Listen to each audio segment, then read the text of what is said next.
Dios me libre de gloriarme, si no es en la cruz del Señor, en la cual el mundo está crucificado para mí y yo para el mundo. El Señor esté con ustedes. Lectura del Santo Evangelio según San Marcos. En aquel tiempo, Jesús y sus discípulos se marcharon de la montaña y atravesaron Galilea. No quería que nadie se enterase, porque iba instruyendo a sus discípulos. Les decía: el Hijo del Hombre va a ser entregado en manos de los hombres y lo matarán. Y después de muerto, a los 3 días resucitará. Pero no entendían aquello y les daba miedo preguntarle. Llegaron a Cafarnaúm y una vez en casa les preguntó de qué discutían por el camino. Ellos no contestaron, pues por el camino habían discutido quién era el más importante. Jesús se sentó, llamó a los 12 y les dijo: quien quiera ser el primero, que sea el último de todos y el servidor de todos. Y acercando a un niño, lo puso en medio de ellos, lo abrazó y les dijo: el que acoge a un niño como este, en mi nombre me acoge a mí, y el que me acoge a mí no me acoge a mí, sino al que me ha enviado. Palabra del Señor.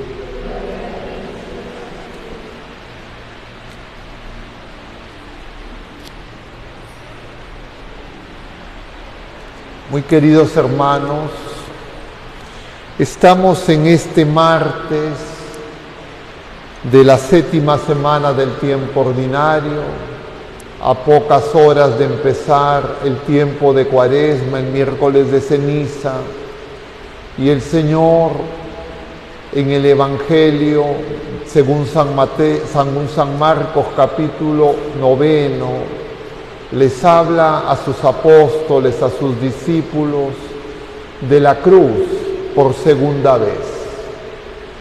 Y por segunda vez ellos se quedan sin entender. Y es que el misterio de la cruz no es un misterio que se puede entender con la sola razón. Nosotros, para entender el misterio de la cruz, tenemos que experimentarlo. Pero nuestra naturaleza, herida por el pecado, rechaza la cruz. Y el Señor quiere que nos demos cuenta que rechazar la cruz de Cristo es rechazarlo a Él. Pero no cualquier sufrimiento, cualquier dolor, cualquier tribulación es cruz. Nuestra fe no es masoquismo, no es que el Señor quiere el sufrimiento por el sufrimiento. La cruz es el camino de seguimiento a Jesús. Y podríamos decir de otra manera, la cruz es la experiencia que se enfrenta y se presenta en todo ser humano, consecuencia del ser humano que quiere amar como Dios ama, como el Señor nos ama. Si nosotros hacemos ese propósito, vamos a experimentar la cruz, por la sencilla razón de que la mayoría de las personas, nosotros también, no sabemos amar. Y cuando queremos iniciar el camino del amor a nuestros hermanos, nos vamos a enfrentar con los egoísmos, con la soberbia, con el orgullo de los demás, y también con nuestro orgullo y nuestra soberbia que tiene que ser doblegada. Y eso es lo que produce la experiencia del dolor. Es, diríamos, la manifestación de las consecuencias de nuestros pecados. Ellos están pensando, y miren la paradoja, Jesús les está hablando de que va a morir, y ellos están pensando en la herencia. ¿Quién lo va a reemplazar? ¿Quién va a ser el más importante, el que se va a hacer cargo de lo que va a quedar cuando ya no esté Jesús? No entienden nada. Les volverá a hablar por tercera vez, tampoco entenderán. Llegarán hasta Jerusalén, hasta Getsemaní, y no entenderán. Lo verán crucificado, no entenderán. Solo entenderán cuando acogen el don del Espíritu Santo, el amor de Dios en Pentecostés.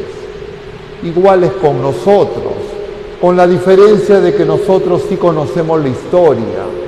Nosotros sabemos cuando seguimos a Jesús a quién estamos siguiendo, pero lo que nos resulta incomprensible es por qué para alcanzar la felicidad que nuestro corazón ansía tenemos que pasar por la cruz.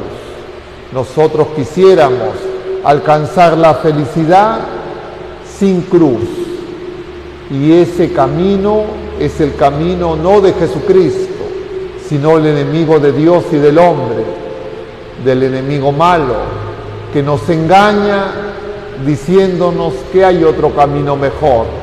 Pero ese otro camino mejor no lleva a la felicidad eterna, sino a la condenación. Y el Señor por eso una y otra vez nos lo repite, para que cuando vengamos a la misa sepamos que subimos al Monte Santo, donde el Señor se entrega, nos da su amor, recibe nuestra miseria, nuestro pecado, realiza ese maravilloso intercambio. El libro del Eclesiástico, de otro lado,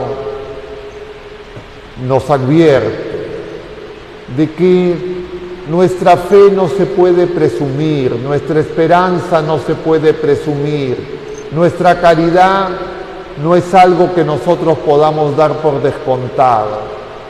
Solo Dios la conoce y el Señor la va a probar. Vamos a pasar por la prueba. Y de alguna forma la tribulación y la cruz es una prueba de amor, pero también la tentación es una prueba. Es pasar en el momento de la tentación ante la alternativa de seguir al Señor o seguir al enemigo malo.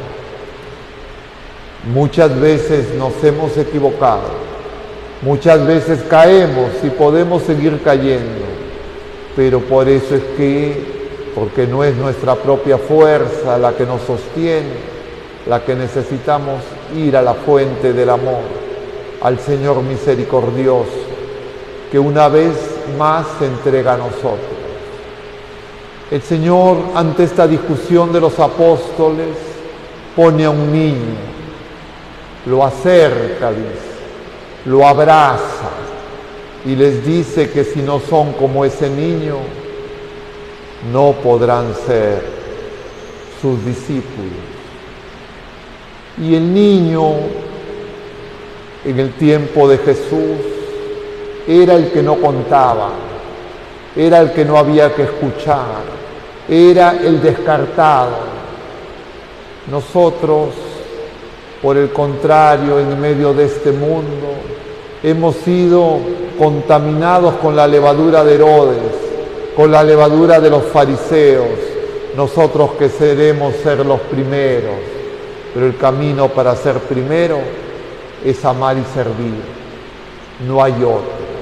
Cualquier otro es una trampa, que podemos de repente en algún momento creer que está bien, pero cuando menos lo pensemos, nos atrapará y puede hacer que no salgamos de esa trampa. porque nosotros no conocemos el devenir de nuestra existencia. Pidamos al Señor que nos auxilie para que seamos capaces de superar las pruebas. Pidamos en especial por todos los que están viviendo la prueba de distintas maneras, para que el Señor los fortalezca y los consuele, y así podamos tener una multitud de testigos y una iglesia que realmente sea fiel a su Señor. Que nuestra Madre Santísima y San José nos auxilien con su oración poderosa, con la multitud de santos en el cielo. Que así sea.